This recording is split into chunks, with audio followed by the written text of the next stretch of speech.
रायगडची झुंज, अन्यायावर लेखणीचा वार. महाडच्या पवित्र भूमीतून पुन्हा एकदा घुमला समतेचा आवाज. ऐतिहासिक चवदार तळे सत्याग्रहाच्या शताब्दी वर्षाची भव्य सुरुवात करण्यात आली. मुख्यमंत्री देवेंद्र फडणवीस यांच्या उपस्थितीत या ऐतिहासिक कार्यक्रमाला मोठा प्रतिसाद मिळाला. समता, सामाजिक न्याय आणि संविधानिक मूल्यांचा पुनरुच्चार करत भेदभावमुक्त समाज घडवण्याचा निर्धार यावेळी करण्यात आला.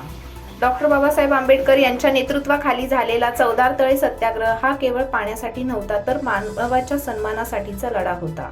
आजही तोच विचार समाजाला दिशा देतोय. चवदार तळ्याच्या सुशोभीकरणासाठी तब्बल 55 कोटी 80 लाख रुपयांचा निधी जाहीर. या ऐतिहासिक स्थळाचा जागतिक दर्जावर विकास करण्याचा सरकारचा मानस आहे. यावेळी केंद्रीय मंत्री रामदास आठवले, मंत्री संजय शिरसाट आणि इतर मान्यवर उपस्थित होते.